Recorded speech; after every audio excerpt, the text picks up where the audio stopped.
Hello everyone, it's Monday lunchtime and time for a catch up. So I've got to fight for my chair as usual. Come on, Socks. Oh, he's annoyed because I've been up and down all morning, picking him up and putting him on my knee and then having to move again because we've been working, haven't we? We did some writing, did some emails, did some stuff. We've got the week underway. Let's see. I kind of just want to talk about some reading.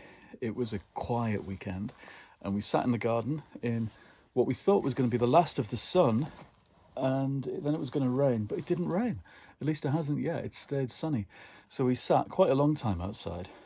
And when I sit at the table in the garden, Socks still comes to find me and sits on my lap out there, don't you? He does have a run about in the garden and enjoys it, don't you? And he fends off all the other cats, the two blue cats that they do get into the garden. There's two cats called Blue, and they're kind of blue. And one's got a kind of mask. I don't think it's the same cat. One wearing a mask sometimes and then not others. I think they are two cats. But Socks doesn't like any of them. He stands on the back steps of the garden and shouts with his tail fluffing up. He gets outraged that anybody else will come into his garden. I talked about the Webbed Hand and Point Fantasy, Jenny Jones. I finished this at some point on Saturday or Sunday and loved it to the end. I thought it had the clarity and the friendliness. That sounds such a silly word for a book about war and fighting and adventures, but it is friendliness. It's about being on a quest of some kind. That's what epic fantasy is. It's always a quest with a good band of characters who set off into the kind of half-known landscape with a map and legends and ideas about what's going to happen to them. For me, it goes back to the Belgariad and David Eddings, and I've talked about this recently. And what a big deal that was when it came out when I was 15 and racing off to buy every book in that series and learning the habit of reading big, thick fantasy books at the age of 14, 15. It goes hand in hand with the Star Trek reading, like I've said before, and Doctor Who reading. Anyway, this was terrific, and it set me off on ordering the others. And this morning, a small parcel appeared in the post, and these two absolutely pristine editions. This one's been read. I think they've both been read, but very carefully and very nicely looked after. In the past 32 years, they're both from 93 or 94. They're both quite early in this series of point fantasy. This is Brog the Stoop by Joe Boyle with a Brian Freud, that's something else, cover. The source of light is fading, and for the stoop who inhabit drab world, the encroaching darkness brings a terrible danger. Their mortal enemies, the Gork, led by the vicious Red Eye, grow ever stronger as the light fades slowly away. And it's only a matter of time before the stoop are utterly destroyed. But there is one stoop who will not accept defeat, for Brog has the brave heart needed to find the source of light and to restore it to its former glory. And he sets off on his perilous quest. The Stoop Lord, Clan of the Golden, leads the Stoop in a final and possibly fatal battle against the Gork. I suppose the Brian Froud cover makes us think of Dark Crystal, and it does have something about that in the in that blurb, I think. And the other one is by Susan Price, Foiling the Dragon. Paul Welsh is a pub poet and he has a nice normal life. What's more, it's a life that he likes. But all that is about to change. One night after a poetry reading, he encounters a strange and beautiful young woman. Come with me, she says. So Paul does and follows her through a wall of green fire into a world where there are dragons, and one in particular wants to meet Paul. Raven Shrek's spawn, a very important entity with a passion for poetry, and Paul has to provide it. The only trouble is, When Draco Rex gets bored of poetry, he has a tendency to eat the poet, and Paul isn't quite sure how long he can last.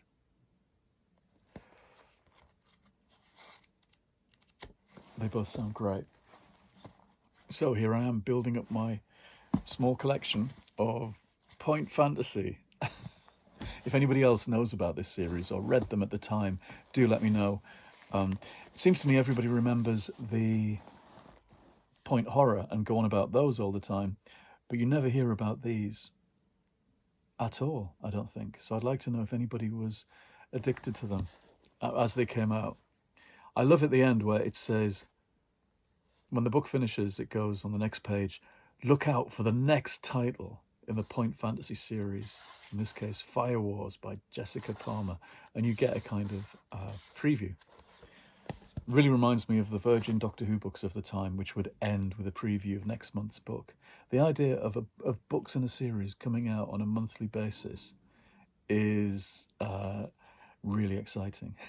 I'd love to have that now. I'd love to have an ongoing series that I adored, and I was waiting each month for the book coming out. I'm not sure that happens anywhere. We'll see. And then I read the book that Jenny sent me last week, Mud's Angels, J.A. Lawrence. Talked a bit about it and where it fits in terms of my reading Star Trek books and my kind of quotes guilty pleasure over those, and how this is the last of those books based on the original TV show. What's interesting about this is that it adapts 2 episodes, and then there's a third story by J.A. Lawrence that pushes it into the next universe, the next dimension, and becomes quite grand, actually, and caps off the story of Harry Mudd. There's a very funny prologue in which they talk about the report sent back to Starfleet and how they're quite dry and don't give a flavour of this kind of story, so that all the characters get together on the bridge and decide they're going to give it to... They're each going to write their account, but none of them are writers. And somebody says, Uhura, I think, that it takes special skills to write things as a story. She hasn't got the skills. She says, what you need is a special talent, and people who have it usually aren't encouraged to go into communications. No captain wants a communications officer with an irresistible urge to romancing or embroidering the truth when he finds it dull. And so they get in touch with somebody called Lawrence, the name of the author, to synthesize a version of this tale from all of their accounts.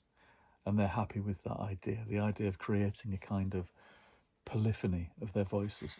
In the actual telling, of course, it's told quite straightforwardly. It's not done through quotes from different characters. I love that idea, though, the idea of doing a Star Trek story through an amalgam of different voices and their different points of view. Anyway, that was great fun, and that was me sitting in the garden on Sunday, mostly. I'm messing up my piles of books. And then on Sunday, I turned to this, the next from my book bag, this gorgeous, battered, waterlogged, ripped hardcover copy, more than 12 or 13 years old, of The Song of Achilles by Madeline Miller, a book which it seems like everybody I know has read or heard of. A kind of homoerotic retelling of the story of Achilles. And is it Patroclus, the 2 boys who grew up together. And I'm about a third of the way through. It reads so smoothly. It's like a hot knife going through butter. It's so atmospheric. You really feel the landscape, the dust, the dirty feet, the sweat, the Retsina, I was going to say, the salty cheese and all the food they have, the sacrifices of sheep and cows, bulls at their rituals, the glimpses of gods and heroes, and living in this world that's part fantasy, part myth, part historical realism. So when, is it Chiron, the centaur, steps into the story, we just accept it. We're living inside myth. So yeah, about a third of the way through this, I'm really enjoying it. I hope I like the whole thing. You can see it's going to be tragic.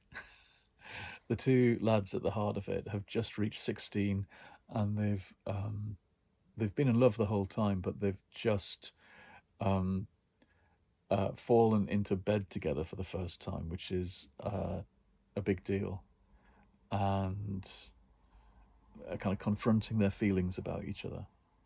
So it's it's a classy read. It's a really classy read. I think she describes everything really, really well, and lets you step into this world of myth. I think that's really important. So many books really don't. I was talking about that book of myths I read as a child, the one about Hercules that Scholastic did, and I adored that.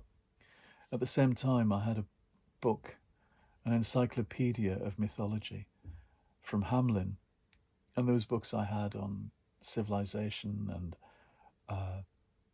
history, ancient history. And a lot of the time they were kind of so impenetrable, those books. I mean, they were non-fiction, but there's no reason not to make them a good story, not to tell a story that lets people into the facts. But a lot of the time, those kinds of books are about fending you off as a reader, impressing you with a blizzard of detail and